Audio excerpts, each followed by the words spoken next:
एक बार प्रेम से बोलेंगे ओम नमो भगवते वासुदेवाय। देखिए मित्रों, श्रीमद् भगवत गीता जी का पाठ करने जा रहे हैं और आज हम 16वें अध्याय पे हैं। तो प्रारंभ करते हैं। श्री भगवान बोले, भय का सर्वथा अभाव, अंतःकरण की पूर्ण निर्मलता, तत्व ज्ञान के लिए ध्यान योग में निरंतर दृढ़ स्थिति और सात्विक दान, इंद्रियों का दमन, भगवान देवता और गुरुजनों की पूजा तथा अग्निहोत्र आदि उत्तम कर्मों का आचरण एवं वेद शास्त्रों का पठन पाठन तथा भगवान के नाम और गुणों का कीर्तन, स्वधर्म पालन के लिए कष्ट सहन और शरीर तथा इंद्रियों के सहित अंतःकरण की सरलता, मन वाणी और शरीर से किसी प्रकार भी किसी को कष्ट ना देना, यथार्थ और प्रिय भाषण, अपना अपकार करने वाले पर भी क्रोध ना होना, कर्मों में कर्तापन के अभिमान का त्याग, अंतःकरण की उपरति अर्थात चित्त की चंचलता का अभाव, किसी की भी निंदा आदि न करना, सब भूत प्राणियों में हेतु रहित दया, इंद्रियों का विषयों के साथ संयोग होने पर भी उनमें आसक्ति का न होना, कोमलता, लोक और शास्त्र से विरुद्ध आचरण में लज्जा और व्यर्थ चेष्टाओं का अभाव, तेज, क्षमा, धैर्य, बाहर की शुद्धि एवं किसी में भी शत्रु भाव का न होना और अपने में पूज्यता के अभिमान का अभाव, ये सब तो हे अर्जुन दैवी संपदा को लेकर उत्पन्न हुए पुरुष के लक्षण हैं। हे पार्थ, दंभ, घमंड और अभिमान तथा क्रोध, कठोरता और अज्ञान भी ये सब आसुरी संपदा को लेकर उत्पन्न हुए पुरुष के लक्षण हैं। दैवी संपदा मुक्ति के लिए और आसुरी संपदा बांधने के लिए मानी गई है। इसलिए हे अर्जुन, तू शोक मत कर, क्योंकि तू दैवी संपदा को लेकर उत्पन्न हुआ है। हे अर्जुन, इस लोक में भूतों की सृष्टि यानी मनुष्य समुदाय दो ही प्रकार का है। एक तो दैवी प्रकृति वाला और दूसरा आसुरी प्रकृति वाला। उसमें से दैवी प्रकृति वाला तो विस्तार पूर्वक कहा गया। अब तू आसुरी प्रकृति वाले मनुष्य समुदाय को भी विस्तार पूर्वक मुझसे सुन।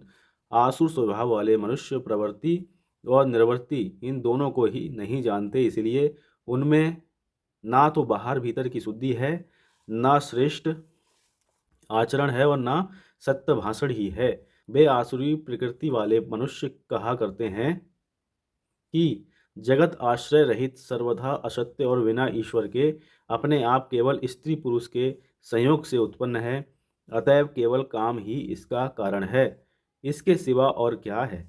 इस मिथ्या ज्ञान को अवलंबन करके जिनका स्वभाव नष्ट हो गया है तथा जिनकी बुद्धि मंद है, वे सबका अपकार करने वाले क्रूर कर्मी मनुष्य केवल जगत के नाश के लिए ही समर्थ होते हैं। वे दंभ, मान और मद से युक्त मनुष्य किसी प्रकार भी पूर्ण न होने वाली कामनाओं का आश्रय लेकर अज्ञान से मिथ्या सिद्धांतों को ग्रहण करके और भ्रष्ट आचरणों को धारण करके संसार में विचरते हैं तथा वे मृत्यु पर्यंत रहने वाली असंख्य चिंताओं का आश्रय लेने वाले विषय भोगों के भोगने में तत्पर रहने वाले और इतना ही सुख है इस प्रकार मानने वाले होते हैं। वे आशा की सैकड़ों फांसियों से बंधे हुए मनुष्य काम क्रोध के परायण होकर विषय भोगों के लिए अन्यायपूर्वक धनादि पदार्थों का संग्रह करने की चेष्टा करते हैं। वे सोचा करते हैं कि मैंने आज ये प्राप्त कर लिया है और अब इस मनोरथ को प्राप्त कर लूँगा, मेरे पास यह इतना धन है और फिर भी ये हो जाएगा। वह शत्रु मेरे द्वारा मारा गया और उन शत्रुओं को भी मैं मार डालूंगा। मैं ईश्वर हूँ, ऐश्वर्य को भोगने वाला हूँ। मैं सब सिद्धियों से युक्त हूँ और बलवान तथा सुखी हूँ। मैं बड़ा धनी और बड़े कुटुंब वाला हूँ। मेरे समान दूसरा कौन है। मैं यज्ञ करूँगा, दान करूँगा और आमोद प्रमोद करूँगा। इस प्रकार अज्ञान से मोहित रहने वाले तथा अनेक प्रकार से भ्रमित चित्त वाले मोह रूप जाल से समावृत और विषय भोगों में अत्यंत आसक्त आसुर लोग महान अपवित्र नरक में गिरते हैं। वे अपने आप को ही श्रेष्ठ मानने वाले घमंडी पुरुष धन और मान के मद से युक्त होकर केवल नाम मात्र के यज्ञों द्वारा पाखंड से शास्त्र विधि रहित यजन करते हैं। वे अहंकार, बल, घमंड, कामनाओं, क्रोध आदि के परायण और दूसरों की निंदा करने वाले पुरुष अपने और दूसरों के शरीर में स्थित मुझ अंतर्यामी से द्वेष करने वाले होते हैं।